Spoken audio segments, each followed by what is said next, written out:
സന്തോഷത്തിലാണല്ലോ എല്ലാവരും. ഓക്കെ, അപ്പൊ ശരിക്കും എല്ലാ സ്ഥലത്തു നിന്നുള്ള റിപ്പോർട്ടുകളൊക്കെ എങ്ങനെയാണ്? നിങ്ങൾ ഇത്രയൊക്കെ പ്രതീക്ഷിച്ചിരുന്നോ? നല്ല റിപ്പോർട്ടാണ് വരുന്നത്. ഞങ്ങൾ പ്രതീക്ഷിച്ചിട്ടുണ്ടായിരുന്നു, കാരണം നമ്മളെല്ലാവരും അതനുസരിച്ച് അത്ര എഫേർട്ട് ഇട്ടിട്ടുണ്ട്. അപ്പോൾ അതുകൊണ്ട് എക്സ്പെക്ട് ചെയ്തിട്ടുണ്ടായിരുന്നു. വ്യത്യസ്തമായ ഒരു രീതിയിലാണല്ലോ കഥ പറഞ്ഞു പോകുന്നത്. അപ്പൊ അതൊക്കെ ചർച്ചയായിട്ട് ആരെങ്കിലും വന്ന് സംസാരിക്കുമോ? അങ്ങനെയൊക്കെ ഒത്തിരി പേര് പടം കണ്ടിറങ്ങിയവർ അത് വളരെ പോസിറ്റീവായിട്ട് അത് ആസ്വദിച്ചവരാണ് കൂടുതലും നല്ല രീതിയിൽ റെസ്പോൺസ് തന്നിരിക്കുന്നത്. എല്ലാവർക്കും രതീഷേൻ്റെ റൈറ്റിങ്ങിൽ ആബ്സർഡിറ്റി ഭയങ്കരമായിട്ട് ഇഷ്ടപ്പെട്ടു, ആ ജോണർ. പിന്നെ ഒത്തിരി തമാശകളുണ്ടായിരുന്നു, അവരൊക്കെ എല്ലാവരും ആസ്വദിച്ചിട്ടുണ്ട്.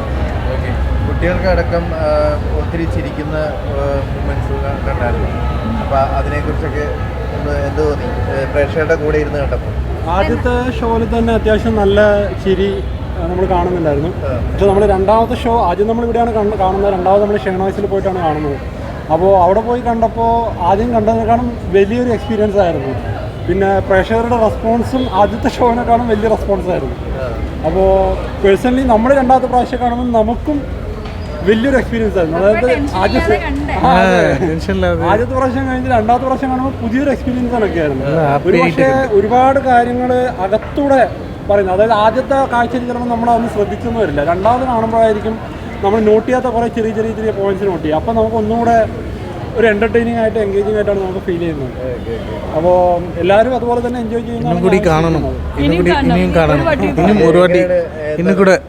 ഒന്നുകൂടെ കാണണം എന്തായാലും. തീർച്ചയായിട്ടും കുറേ ഐറ്റങ്ങളുണ്ടല്ലോ. അത് തന്നെയാണ് രണ്ട് തവണ കണ്ടു കഴിഞ്ഞാൽ കൂടുതലായിട്ട് എൻജോയ് ചെയ്യാൻ പറ്റുമെന്ന്. ആ കൂടുതലായിട്ട് സോങ്സ് ഉണ്ട്, നല്ല ഡാൻസുകളൊക്കെ ഉണ്ട്, തുള്ളാൻ കൂടെ സമയമുണ്ട് അതുകൊണ്ട്. പിന്നെ ഈ തമാശ പറയുന്നതിൻ്റെ കൂട്ടത്തിലായിട്ട് ഒരുപാട് പൊളിറ്റിക്കൽ ആയിട്ടുള്ള കാര്യങ്ങൾ സംസാരിക്കുന്നുണ്ട്, നടക്കുന്ന പല കാര്യങ്ങളെ പറ്റിയിട്ടും. പക്ഷെ അത് ലെയേഴ്സിലുണ്ട്, ഒരുപാട് ലേയേഴ്സ് സൂക്ഷിക്കണം. ലേയേഴ്സ് നമ്മൾ പലപ്പോഴും രണ്ടാമത് മൂന്നാമത് കാണുമ്പോൾ ഇന്ന് മനസ്സിലാവും. അല്ല, ഇതുപോലെ തന്നെ കാരണം നമ്മള് മലബാർ സ്ലാങ്ങിലെ ചെറിയ ചെറിയ തമാശകളെല്ലാം ഉണ്ടല്ലോ, അതെല്ലാം എല്ലാവരും കൺസീവ് ചെയ്ത് ചിരിക്കുന്നുണ്ട് എല്ലാവരും നന്നായിട്ട്. ഞാൻ ഈ പറഞ്ഞ നമ്മൾ ഈ സെക്കൻഡ് ടൈം വാച്ച് ചെയ്യുന്ന ടൈമിൽ എല്ലാവരും ഭയങ്കര ആർപ്പോളിയും ചിരിയല്ലായിരുന്നു, തുടക്കം മുതൽ ഒടുക്കം വരെ.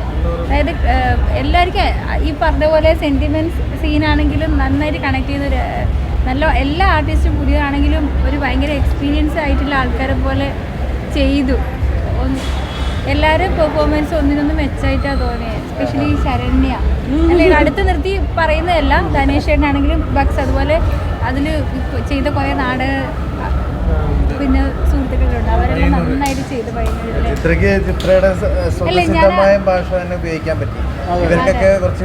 എനിക്ക് നല്ലോണം പണിയെടുക്കേണ്ടി വന്നു. കാരണം നാട്ടിൽ തന്നെയായിരുന്നു, എനിക്ക് പ്രശ്നമില്ലായിരുന്നു. പക്ഷെ പുള്ളിക്കാരി നല്ലോണം പക്ഷേ സ്ലാങ് പിടിക്കണമെങ്കിൽ കുറച്ച് ബുദ്ധിമുട്ടുണ്ട്. ഞാനിപ്പോൾ നിങ്ങളോട് അല്ല, എൻ്റെ ക്യാരക്ടർ ചാരുലത അത് വരുന്നത് അതിനകത്ത് തന്നെ പറയുന്നുണ്ട്, ഞാൻ വേറെ നാട്ടിൽ നിന്നാണ് വരുന്നത്. അപ്പം അതിൻ്റെ ആ സ്ലാങ്ങിലും ആ പരിചയത്തോടും കാണിക്കുന്നുണ്ടായിരുന്നു, അതുകൊണ്ട് അത് ഓക്കെയാണ്. പിന്നെ അതുകൂടാതെ ശരണ്യക്ക് തിയേറ്റർ പെർഫോം ചെയ്യാനുണ്ട്, അതിലെ ലാംഗ്വേജ് വേറെ തന്നെ ഒരു ലാംഗ്വേജ് ആണ്. അപ്പോൾ എനിക്ക് തോന്നുന്നു almost 3 type language Saranya try ചെയ്തിട്ടുണ്ടോ? എല്ലാ ആക്ടേഴ്സിനും ശരിക്കും പറഞ്ഞാൽ അവനവന്റെ കഴിവ് കുറേയധികം പുറത്തെടുക്കാനായിട്ട് മാക്സിമം ശ്രമിച്ചിട്ടുണ്ട്. അതുപോലെ തന്നെ അത് വർക്കൗട്ട് ആയിട്ടുമുണ്ട്.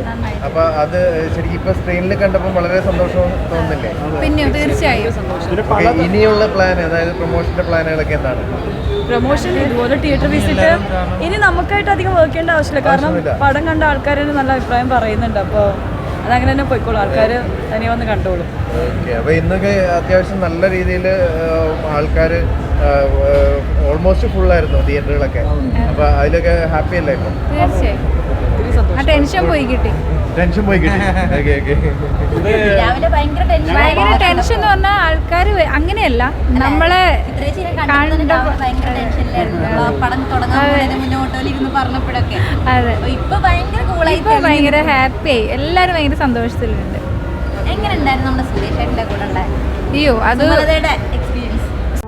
കൂടുതൽ വീഡിയോസിനായി B4 Blaze ഫോളോ ചെയ്യൂ, സബ്സ്ക്രൈബ് ചെയ്യൂ.